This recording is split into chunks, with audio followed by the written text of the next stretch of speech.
Amén. Gloria al Señor. Pueden ir conmigo a la palabra, a Lucas capítulo 5, versículo 12 al versículo 39, en la página 1049. Si no tienen una Biblia, ahí frente a sus bancas pueden verlo. Así que podemos juntos estudiar. La semana pasada extrañé reunirme con ustedes, hermanos, por la nieve. Fue un tiempo donde todos estábamos en casa, comiéndonos todos los snacks que compramos y la comida. Mi pobre esposa, yo me comí la comida que era para 4 días, como en un día creo. Así que perdón, amor, por no ser obediente ahí. Pero bueno, todos estábamos asustados con lo de la nieve, qué va a pasar, y los extrañé, hermanos, los extrañé a cada uno de ustedes. Pero gloria al Señor porque pudimos estar meditando en Lucas 5, 1 al 12, donde pudimos ver cómo el Señor llama en esta pesca milagrosa a sus discípulos y los llama para ser pescadores de hombres. Y ya no solamente pescadores, sino para que los siguieran. Y dice que dejando sus redes, los siguieron, dejando todo, siguieron a Jesús. Pero ahora vamos a ver en Lucas 5, 1 al 39.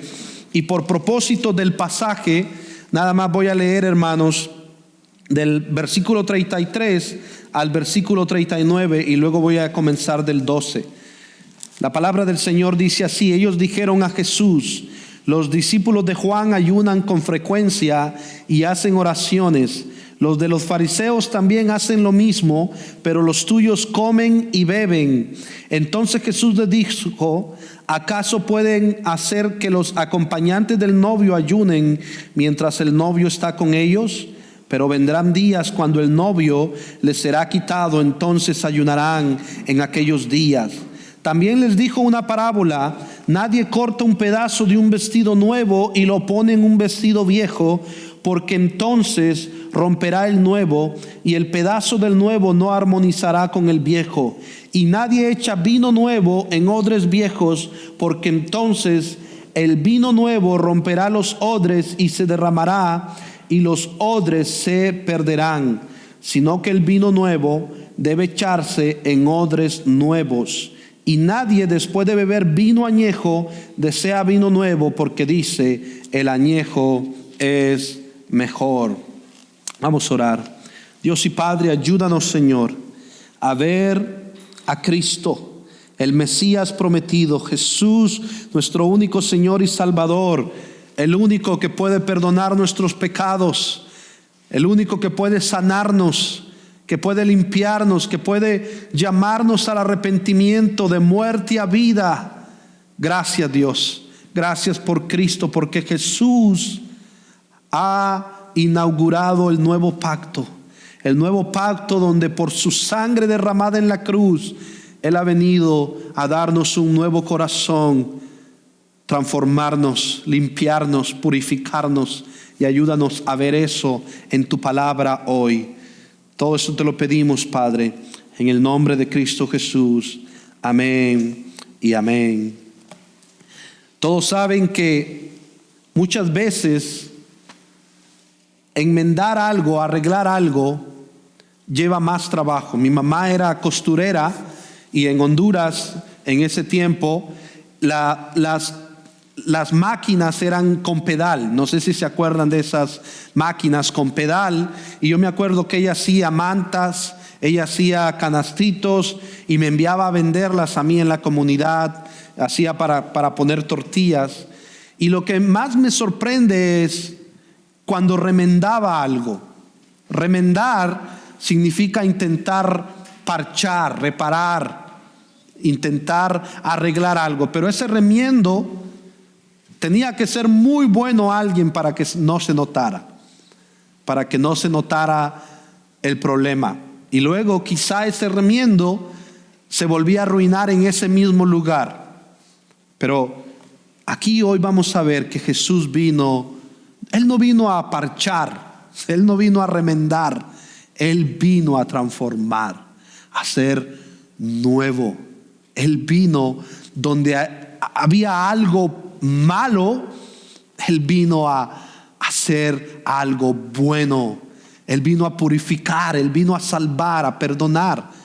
Él no solo vino a hacer un parche, sino que vino a donde había un corazón muerto a dar vida, y vida en abundancia, a transformarnos de raíz, a quitarnos nuestro viejo hombre en un sentido y transformarlo en una nueva persona. Y mira lo que dice en el versículo 12, y lo que quiero que veamos hoy es que Jesús en el nuevo pacto vino a purificar, perdonar, llamar y salvar pecadores. ¿Qué es lo que Jesús vino a hacer en el nuevo pacto? Eso es lo que vamos a ver hoy. ¿Qué es lo que Jesús vino a hacer en el nuevo pacto que Él inauguró en su venida, en su muerte al derramar su sangre en la cruz? Y vamos a ver que lo que vino a hacer vino a purificar pecadores, a perdonarlos, a llamarlos, a salvarlos a estos pecadores, llamándolos al arrepentimiento. Y eso es lo que vamos a ver hoy. Que esto, Él no solamente vino a hacer un remiendo, Él vino a transformar, vino a salvar. Y primero lo que vamos a ver es, vino a purificar. Vayan conmigo al versículo 12 de Lucas 5. Estando Jesús en una de las ciudades, había ahí un hombre lleno de lepra. Y cuando vio a Jesús, cayó sobre su rostro y le rogó: Señor, si quieres, puedes limpiarme. Imagínense un hombre lleno de lepra. La lepra era una enfermedad que sacaba llagas. Había múltiples tipos de lepra, pero era una enfermedad que carcomía la piel. Era una enfermedad donde el que estaba leproso era inmundo. No podía estar donde estaban las demás personas. Un leproso era echado fuera porque estaba sucio. Era lo peor de lo peor. Estaba condenado a vivir una vida en el exilio, apartado. Un leproso, es más, si una persona se acercaba a un leproso y lo tocaba, quedaba inmundo, quedaba impuro. Y vamos a ver aquí que Jesús toma la iniciativa y Jesús rompe con la idea de que Dios se mantiene alejado de los impuros. ¿Cuántos de ustedes han dicho muchas veces: es que yo soy indigno, yo soy impuro? Yo lo he dicho en algún momento. Yo soy impuro y Jesús no puede venir a mí, no puede acercarse a mí. Pero esa es una creencia tradicional, que Dios solo viene a los dignos, Dios solo viene a los puros. Y esa es una creencia que nosotros tenemos, que hay un tipo de ser humano digno. Pero déjame abrirte los ojos con la palabra, que la palabra te abra los ojos. Porque Jesús, la enseñanza de Jesús es que Dios se acerca a ti para purificarte. Él es el que toma la iniciativa y se acerca a ti para purificarte. A un leproso, y vamos a ver aquí que Jesús sana a este leproso. Este leproso que era ceremonialmente impuro y podían desfigurarse sus rostros, su cara, su cuerpo, y tenían que estar en cuarentena. Era la única medida para evitar la propagación de esta enfermedad. Y vemos aquí que este leproso, dice, había ahí un hombre lleno de lepra, y cuando vio a Jesús, cayó sobre su rostro. Imagínense un hombre que ya está en vergüenza, en total derrota, y ve a Jesús pasar ahí y se postra y cae ante su rostro y le dice: Señor, si quieres, puedes limpiarme. ¿Cuántos de nosotros hemos estado ahí? Señor, soy como un leproso, pecador, no digno, impuro. Si quieres, puedes limpiarme. ¿Y qué es lo que hace Jesús? Jesús no vino por puros, Él vino por impuros. Y tú y yo somos esos impuros, somos esos sucios. Somos esos indignos, leprosos de corazón. Y el Señor, extendiendo el versículo 13, Jesús la mano lo tocó. Wow. Imagínense Jesús tocando a alguien impuro. Eso era considerado que Jesús iba a quedar impuro. Pero eso es lo bello, porque Jesús es puro en perfección, en majestad. Él es Dios y nada lo puede hacer impuro a Jesús, sino que Él es el que purifica. Él es el que purifica. Y extendió su mano y lo tocó, diciendo: quiero, sé limpio. Jesús quiere, Él quiere que todos vengan, procedan al arrepentimiento. Es un deseo que Él tiene, que muchos vengan al arrepentimiento y sean limpios y sean perdonados. Entonces, si tú crees que tienes que ser puro o digno para venir a Cristo, déjame decirte que no hay puros y dignos, solo hay pecadores leprosos que necesitan que Jesús los toque y los limpie, y que Jesús los justifique, los declare justos, no condenados. Al instante que pasó, la lepra lo dejó. Al instante la lepra lo dejó. Hermanos, ¿cuántos de nosotros que estábamos muertos en nuestros delitos y pecados, cuando Jesús nos salvó, al instante vimos cómo nuestros afectos cambiaron? Amamos la palabra, amamos a Cristo, empezamos a ver la vida de forma distinta. Empezamos a ver que seguimos luchando con el pecado, pero hay algo en nosotros que es Cristo, la vida de Cristo, que nos apremia, que nos constriñe, que nos impulsa para seguir a Cristo, para amarlo, para confiar en Él. ¿Por qué? Porque cuando Él te salva, cuando Él te purifica, es al instante. Es al instante quedas puro, porque Él es el que purifica. Porque Él es el que purifica. Y Él le mandó que no se le dijera a nadie, pero anda, le dijo, muéstrate al sacerdote y da una ofrenda por tu purificación, según lo ordenó Moisés, para que le sirva de testimonio. Sabemos, según Levítico 14, que cuando una persona era limpia, era sana, había el sacerdote, que es un mediador en ese tiempo entre Dios y las personas. Era como una especie de inspector de salud, de inspector de pureza, y que certificaba que los leprosos habían quedado sanos. Y el sacerdote era el que ofrecía los sacrificios apropiados para poner fin a la impureza ritual. Traía una ofrenda y declaraba, certificaba que el leproso había sido sanado, y era un intermediario entre Dios y el leproso. Pero ¿sabes qué? La hermosa noticia es que Jesús es nuestro mediador ahora. Él es el sumo sacerdote que dice: derramé mi sangre por ti para purificarte. Nada ni nadie puede condenarte ahora. Si estás en Cristo, ya eres puro. Si estás en Cristo, Él te ha purificado y te ha sanado. Nada ni nadie te puede condenar. Si estás en Cristo, Él es tu mediador y te dice: yo morí por este, por este, por este y por este y por ti. Él es el que purifica. Warren Wiersbe dice que al igual que el pecado, la lepra es más profunda que la piel y no se cura con simples medidas superficiales. Al igual que el pecado, la lepra se propaga y al propagarse contamina.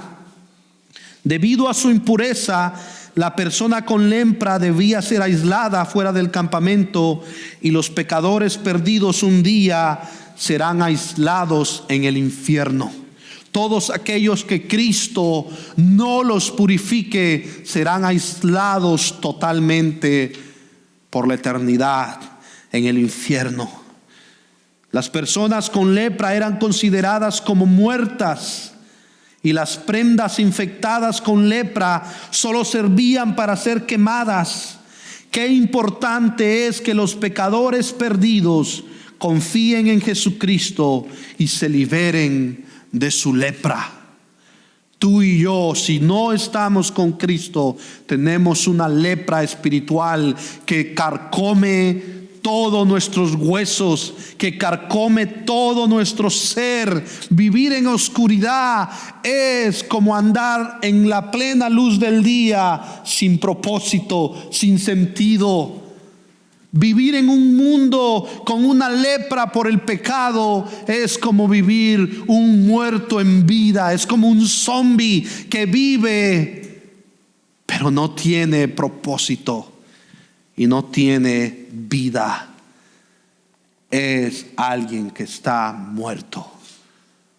Hermanos, amigos, es importante que confíes en Jesucristo y te arrepientas de tus pecados para que seas liberado de la lepra espiritual que te está carcomiendo.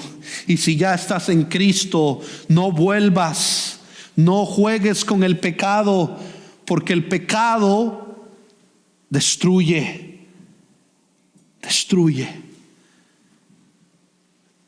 Con tus manos, úsalas para la gloria de Dios. Con tus pies, úsalos para la gloria de Dios. El problema de la lepra es que afecta a nuestro ser.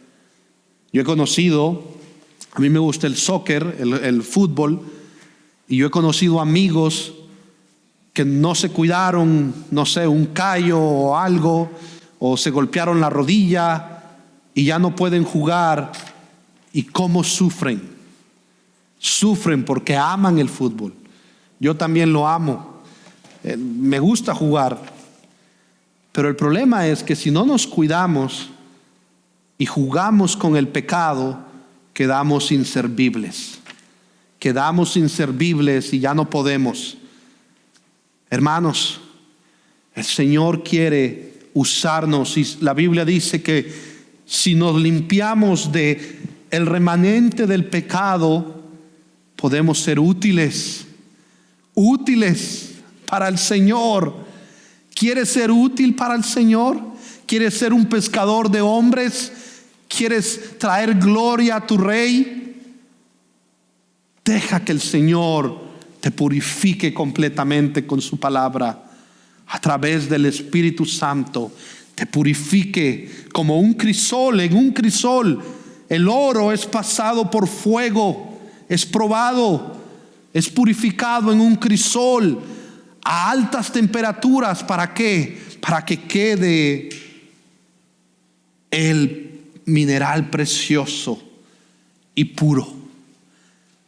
Por un lado, nadie puede ser puro si el Señor no lo salva. Y por otro lado, si ya estás en Cristo, tienes que desvestirte, quitarte los vestigios de la lepra pasada y ser purificado en el fuego que purifica el Señor en su palabra, por el poder del Espíritu Santo, para que seas útil para el Señor.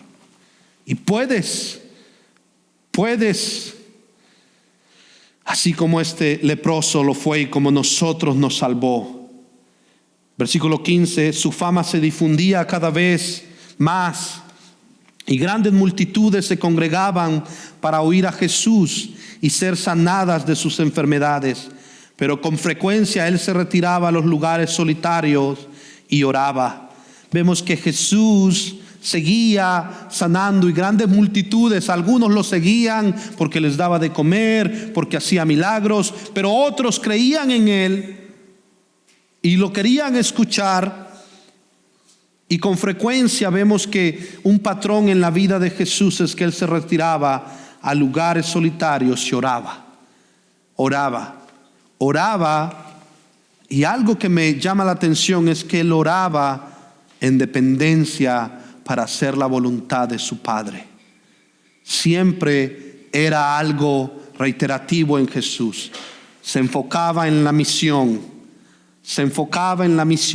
Algo que el Señor, hermanos, ha estado tratando conmigo este año y ha estado usando su palabra a otros hermanos, personas, es: enfócate en Cristo. Enfócate en lo que el Señor nos ha dado. Enfócate en tu familia, en tus hijos, en tu esposa, en la palabra, en la iglesia, en tu trabajo, en tus estudios. Enfócate que todo lo que hagas sea para la gloria del Señor y para alcanzar a otros para Cristo. En oración, en lectura de su palabra. Hebreos 9, 14 y 15 dice: cuanto más la sangre de Cristo, quien por el Espíritu eterno él mismo se ofreció sin mancha a Dios, escucha bien, purificará nuestra conciencia de obras muertas para servir al Dios vivo.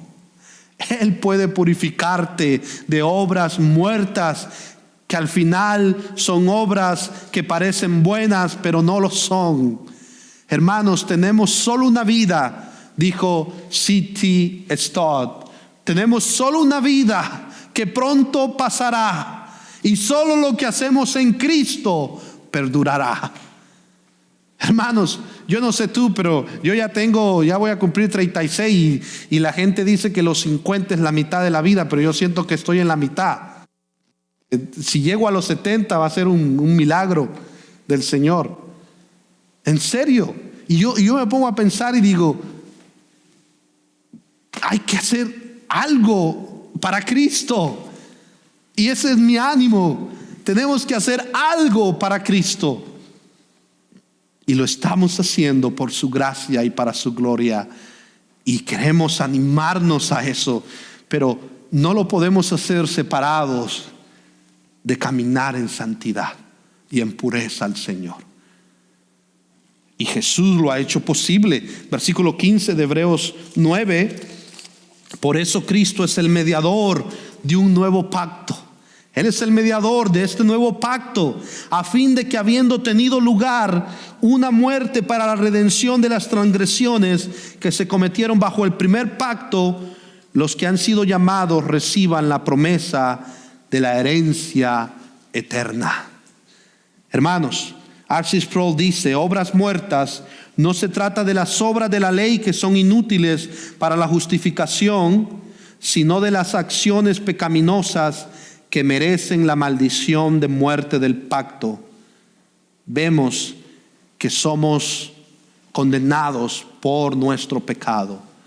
Y sin redención, sin purificación, sin salvación, no hay perdón de pecados. Y tú y yo no podemos salvarnos nosotros mismos, solamente por el propósito de Él. Y el propósito del perdón es, en última instancia, centrado en Dios. No solo liberarnos del temor del juicio, sino capacitarnos para adorar a Dios de una manera que le sea agradable, servir al Dios vivo. Si tú crees, hermanos, que has sido purificado solo para ser salvo, eso es limitado. ¿Has sido salvo? Sí. ¿Has sido purificado para ser salvo? Sí. Y ahora camina en ese milagro de la salvación, viviendo para su gloria, en santificación. Y todos necesitamos eso. Entonces Jesús rompe con la idea de que Dios se mantiene alejado de los impuros. Jesús, Dios mismo, se acerca a ti para purificarte. Segundo, Jesús vino a perdonar pecados. Primero, Jesús vino a purificar. Eso es en el nuevo pacto. ¿Por qué vino Jesús? ¿Cuáles rasgos del nuevo pacto? Él vino a purificar de una vez y para siempre, derramando su sangre. No más sacrificios, no más expiación. La expiación de Cristo en la cruz como sustituto es suficiente para perdonar y purificar pecados. Pero también Él vino a perdonar pecados, y esto es no más culpa. Mira lo que dice el versículo 17. Y un día que Él estaba enseñando, estaba ahí sentados algunos fariseos y maestros de la ley, que habían venido de todas las aldeas de Galilea y Judea y de Jerusalén, y el poder del Señor estaba con Él para sanar. Ahora, ¿por qué venían estos fariseos, maestros de la ley? Son religiosos de este tiempo. ¿Por qué ellos hacen eso? Bueno, según ellos estaban protegiendo de falsos maestros, porque salían todo tipo de falsos maestros, y ellos querían proteger que alguien dijera una blasfemia o que hiciera algo que fuera de la palabra de Dios, de la Torá.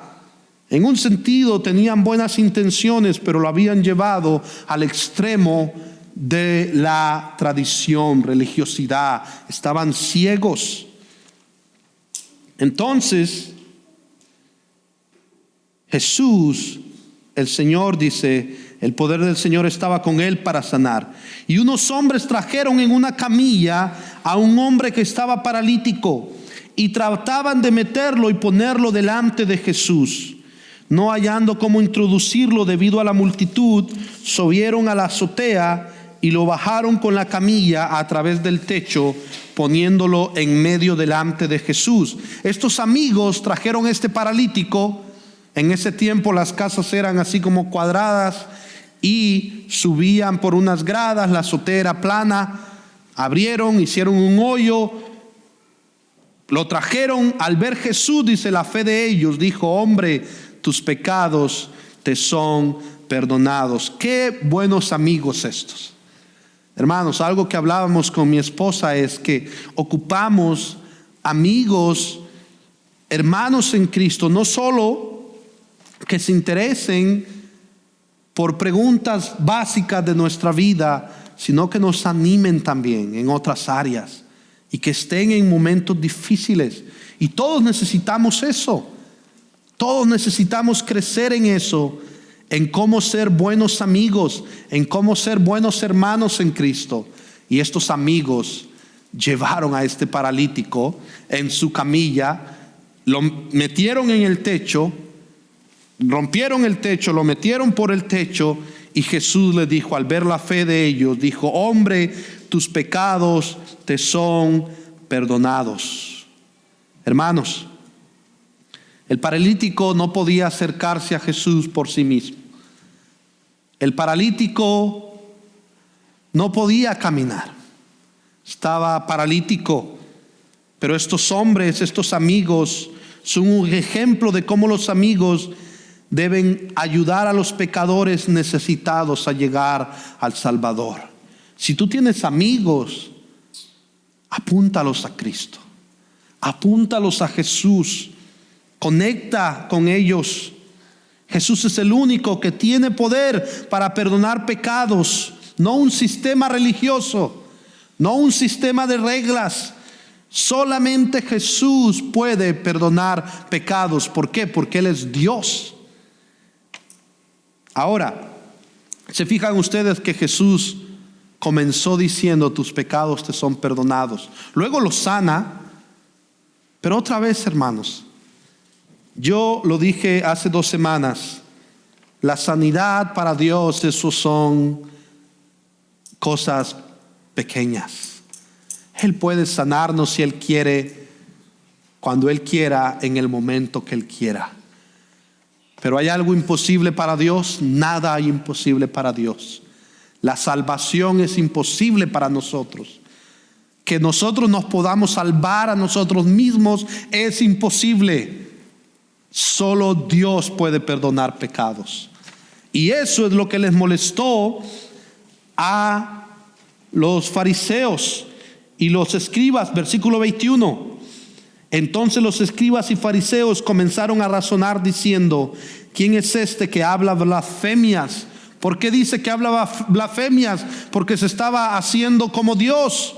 Solo Dios puede perdonar pecados. Éxodo 34:7 se le atribuye que solo Dios puede. Isaías 1:18, solo Dios puede.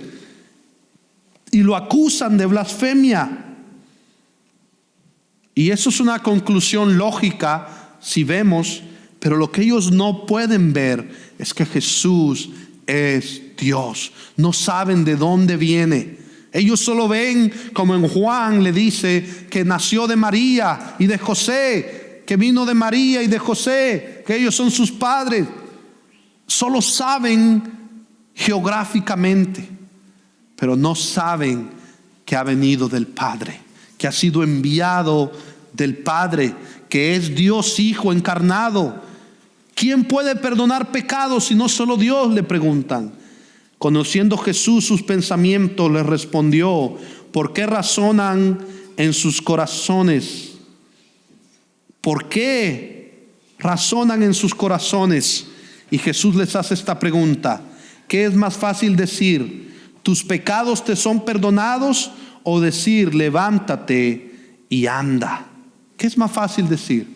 ¿Tus pecados te son perdonados, o levántate y anda? Yo estoy seguro que ninguno de los fariseos podía hacer los dos.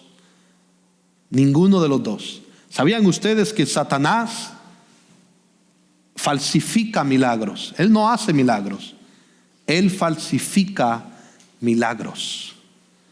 Y tenemos que tener cuidado cuando pensamos que Satanás hace milagros. Él falsifica milagros. Él no hace milagros. El único que puede sanar, que es el creador y que es el que tiene poder sobre su creación, es Dios. Es Dios el único que puede. Y en este sentido, ni los fariseos podían sanar, ni perdonar pecados, porque solo Dios puede y tiene ese poder. A Él iremos. Por eso cuando ores, órale a Dios.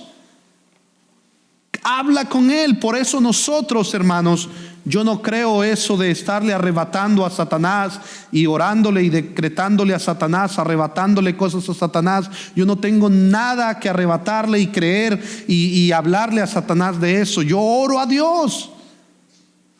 Yo no tengo, hermanos, tenemos que recordar que Dios es el único que puede sanar, que puede perdonar pecados. Pues para que sepan, les dijo Jesús, que el Hijo del Hombre, refiriéndose al Mesías prometido, el ungido, el que había de venir, encarnado, dice, tiene autoridad en la tierra para perdonar pecados. Miren, ahora a la inversa, le dijo al paralítico: a ti te digo, levántate, toma tu camilla y vete a tu casa. Wow. No solo lo perdonó, sino que lo sanó, como afirmación de que Él es Dios, porque solo Dios puede perdonar pecados y solo Dios tiene el poder de sanar. Al instante, dice, versículo 25, se levantó delante de ellos, tomó la camilla en que había estado acostado y se fue a su casa glorificando a Dios. Se fue a su casa, dice, glorificando a Dios. El asombro se apoderó de todos y glorificaban a Dios y se llenaron de temor diciendo: hoy hemos visto cosas extraordinarias. Hoy hemos visto cosas extraordinarias. Y Tom Schreiner me ayudó a pensar en esto y él dice que es más fácil. Jesús pide a los escribas que reconsideren su juicio a la luz de su poder para sanar, que en última instancia es un poder divino. Hermanos, sea sanar o sea perdonar pecados, en última instancia es un poder divino. Porque solo Dios puede hacerlo sobre su creación. Y recuerden, Satanás falsifica milagros. Dios es el único que tiene el poder soberano total sobre su creación. Él es el único que tiene la autoridad de dar vida donde no hay vida, de sanar, de salvar. Él es el único que puede perdonarte. Él es el único. ¿A quién iremos? ¿A quién más vas a ir? ¿A un santero? ¿A un agorero? ¿A confesarte con un padre? ¿A quién vas a ir para perdonarte? Para que se te sean perdonados tus pecados. No puedes ir a nadie más. Solo Cristo. Solo Jesús puede perdonarte los pecados, porque Él es Dios. Entonces, primero, Jesús vino a purificar. Jesús vino a perdonar. Tercero, Jesús vino a llamar a pecadores al arrepentimiento. ¿Se acuerdan de Leví? Leví es el mismo que Mateo. Leví es el mismo que Mateo, el recaudador de impuestos, que Jesús lo llamó en Mateo 9:13, Marcos 2:13 al 17. Era un recaudador de impuestos, era alguien, hermanos, que imagínense, alguien de nuestro propio país que cobre impuestos y nos extorsione a nosotros. Eso es terrible. Alguien es un extorsionador, alguien que oprimía a su propia gente. No era querido, robaba. Versículo 27. Después de esto, Jesús salió y se fijó en un recaudador de impuestos llamado Leví, sentado en la oficina de los tributos, y le dijo: sígueme. Miren cómo le dijo Jesús: sígueme.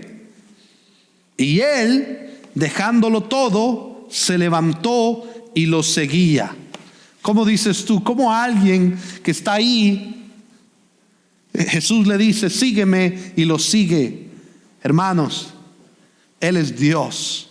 Y por otro lado, Mateo, alguien que nadie se fijaba en él, alguien que nadie daba un 5, como dicen, era la escoria para la gente.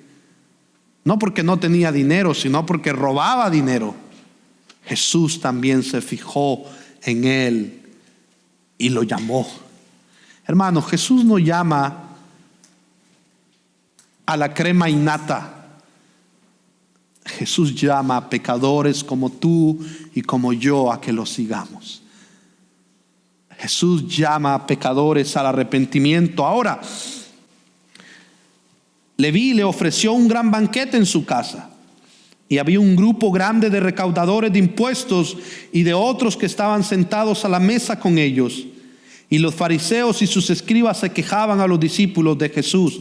Los fariseos y los escribas eran como esas señoras de nuestros barrios que andan ahí chismeando por todos lados, ¿va? Y andan siguiendo a Jesús, chismeando ahí, viendo cómo lo agarran. Ahora, Leví hizo esta cena, este gran banquete, con pecadores. Algo que se le ha criticado a Jesús es que Él cenaba con bebedores y pecadores.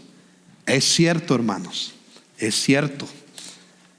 Él cenaba con pecadores y bebedores, pero siempre los llamaba al arrepentimiento. No les decía: tú eres un borracho, eres un pecador, quédate como estás, sino que los llamaba al arrepentimiento. Jesús vino a llamarte a que lo sigas, sí, pero te vino a llamar a que te arrepientas.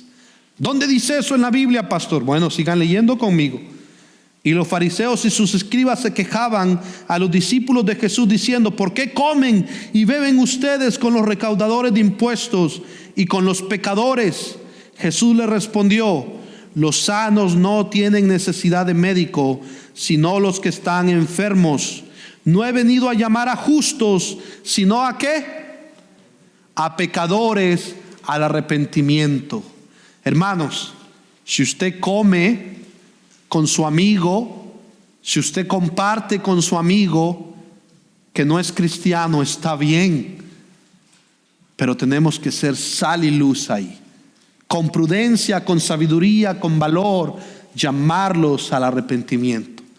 Así como Jesús nos llamó a nosotros, que dejáramos nuestra vida pasada, que lo siguiéramos, el Señor llama a pecadores que se arrepientan. Llamó a Mateo, luego le puso el nombre de Mateo. Mateo significa el don de Dios. En Lucas 6:15, Mateo 9:9 lo puede ver. Le puso el nombre de Mateo. ¡Qué regalo del Señor! El Señor es un regalo, la salvación es un regalo del Señor. Entonces, alguien dijo que cuando Jesús llamó a Leví, logró 3 cosas. Primero, salvó un alma perdida. Segundo, añadió un nuevo discípulo a su grupo. Y tercero, creó la oportunidad de explicar su ministerio a los amigos de Leví. ¡Wow! Ese es un ejemplo de alguien que ha venido a buscar y a salvar lo que se había perdido y que ha venido a compartir el evangelio. Hermanos, llamó a Mateo al arrepentimiento, compartieron en su casa, llamaron a los amigos que no son cristianos, que no seguían a Jesús, y les habló de la misión. Es una buena oportunidad. Los grupos de comunidad en casa, cuando nos reunimos el 4º domingo, es una buena oportunidad para invitar a nuestros vecinos. Invita a tus vecinos, comparte el evangelio con ellos. Invita a tus amigos de trabajo a tu casa, invítalos a cenar. Y si tú dices, no sé cómo hacerlo, pues avísanos cuando los invites. Así llego también. Hermanos, tenemos que hacerlo. Tenemos que seguir. Entonces, vemos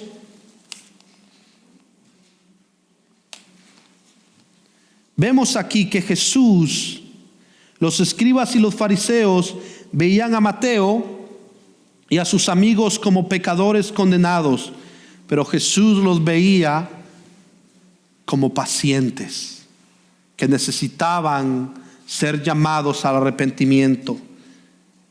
Y eso es lo que el Señor nos llama. Primero, tenemos que reconocer nuestra necesidad de Cristo.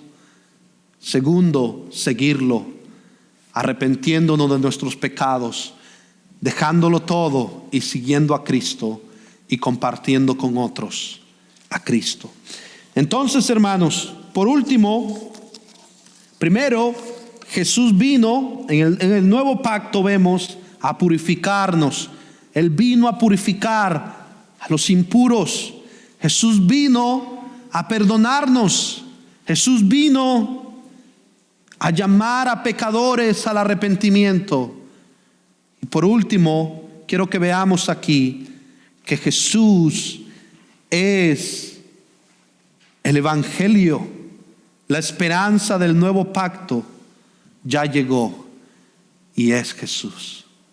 A Él es que seguimos. A Él es que seguimos. Él es el nuevo, ha inaugurado el nuevo pacto. Él es el evangelio. Él es el que perdona. Él es el que purifica. Él es el que llama. Él es el que salva. La muerte de Cristo inaugura el nuevo pacto al mismo tiempo que trae la redención de la maldición de los que violaron, quebrantaron el pacto anterior. Y vamos a verlo aquí en el versículo 33, cuando le preguntan sobre el ayuno. Ellos dijeron a Jesús: los discípulos de Juan ayunan con frecuencia y hacen oraciones. Los de los fariseos también hacen lo mismo, pero los tuyos comen y beben. Entonces Jesús les dijo: ¿acaso pueden hacer que los acompañantes del novio ayunen mientras el novio está con ellos? Pero vendrán días cuando el novio les será quitado, entonces ayunarán en aquellos días. Aquí vemos que que lo que Dios se deleita más es en la comunión antes que tu desempeño. Es en estar con el novio. Si el novio está ahí y el novio está celebrando, nosotros vamos a celebrar con el novio. Pero cuando el novio no está, anhelamos estar con el novio, y el ayuno es una expresión de anhelo. Te anhelo más a ti que cualquier cosa en este mundo. No quiero comer, no quiero nada, porque te anhelo a ti, Jesús. Eso es lo que expresa el ayuno. Pero mientras el novio está ahí, nosotros hacemos y seguimos al novio, que es Cristo. Nos deleitamos con el novio, disfrutamos, celebramos con el novio, porque el novio queremos estar en comunión con Él. Más que el desempeño, más que hacer rituales, más que hacer cosas, la Biblia nos llama que hay tiempo para todo. Hay tiempo para reír, para llorar, para hacer todo lo que queramos, anhelando. Pero cuando queremos estar con el novio, estamos con Él y vivimos para Él.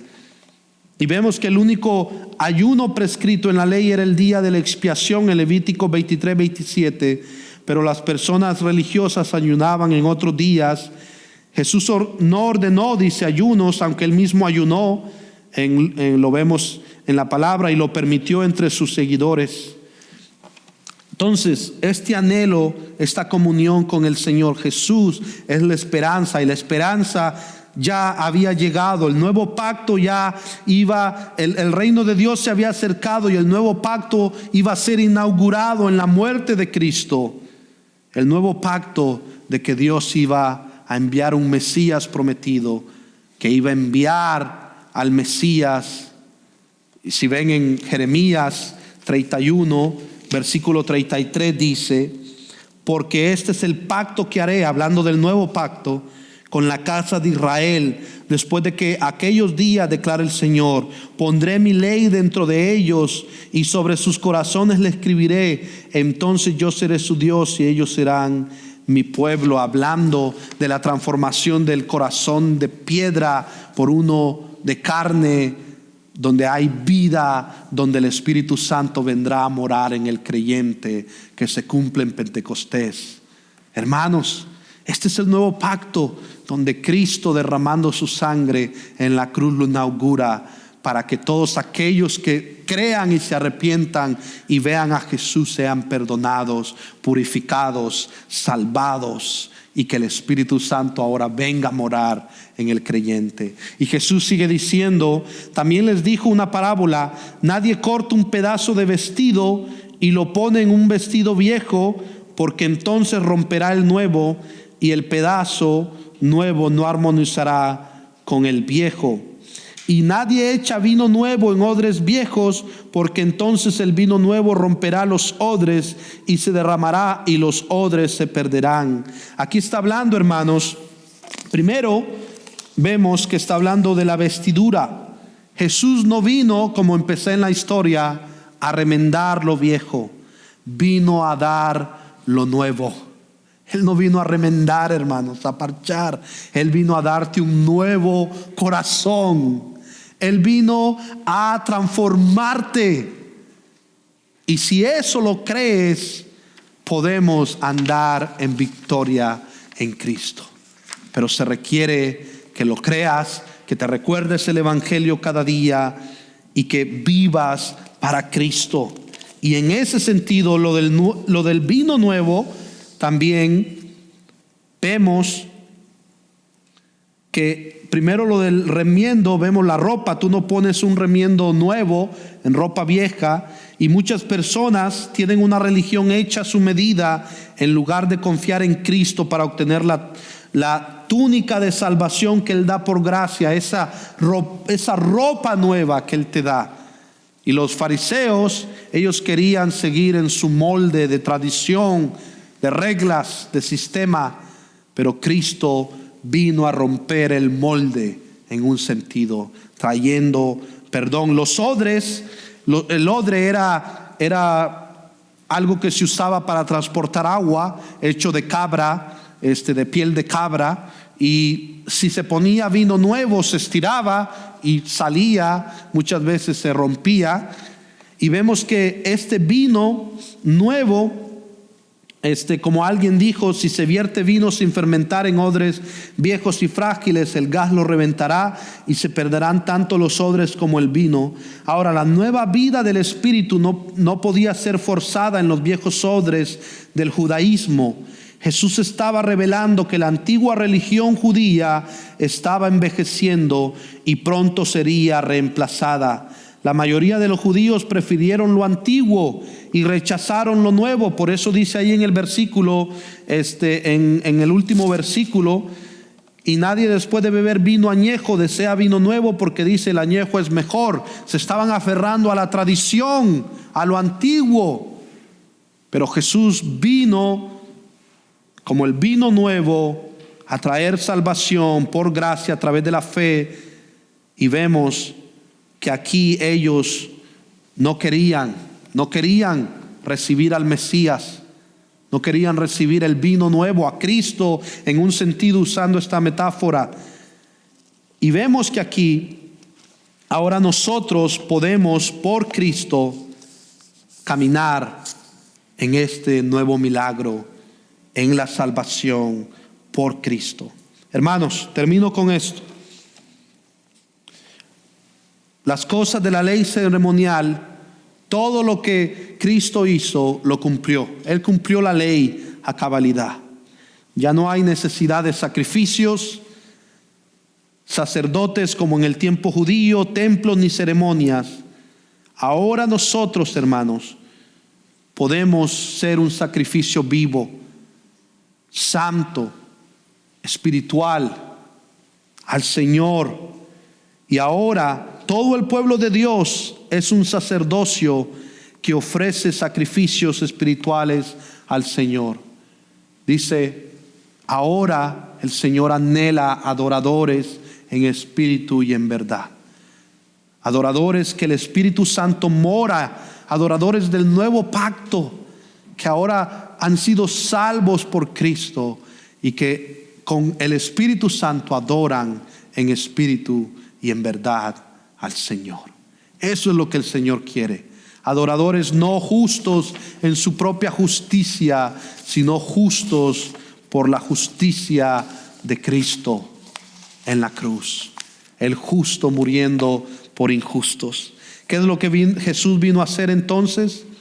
¿Qué es lo que vino a hacer? Vino a purificar pecadores, a perdonarnos, a llamarnos, a salvarnos. Él vino a salvarnos. Y como termino con este versículo, Romanos 8, 28 y 29 dice: y sabemos que para los que aman a Dios, todas las cosas cooperan para bien. Todo coopera para bien. Esto es para los que son llamados conforme a su propósito, porque a los que de antemano conoció, también los predestinó a ser hechos conforme a la imagen de su Hijo, para que Él sea el primogénito entre muchos hermanos. A los que predestinó, a esos también llamó. Él te llamó. A los que llamó, a esos también justificó. Él te justificó. A los que justificó, a esos también glorificó. Y un día, hermanos, Él nos sigue santificando. Ya somos puros y nos sigue santificando. Y un día estaremos con Él plenamente, completamente, hermanos, donde no habrá llanto, pecado ni dolor. Todo para su gloria, y todo habrá valido la pena. Y como alguien dijo, no vale la pena ser cristiano, vale la vida, y es la vida eterna. Cristo es nuestra vida y nuestro perdón. Amén. Oremos. Dios y Padre, gracias por tu palabra. Ayúdanos a recordar que tú eres el que purifica, tú eres el que perdona, tú eres el que llama pecadores al arrepentimiento, y tú eres el que nos sostiene. Y tú completarás la obra, Señor. La has comenzado y la completarás hasta el día de Cristo. Gracias, Señor. Todo esto te lo pedimos en el nombre de Jesús. Amén.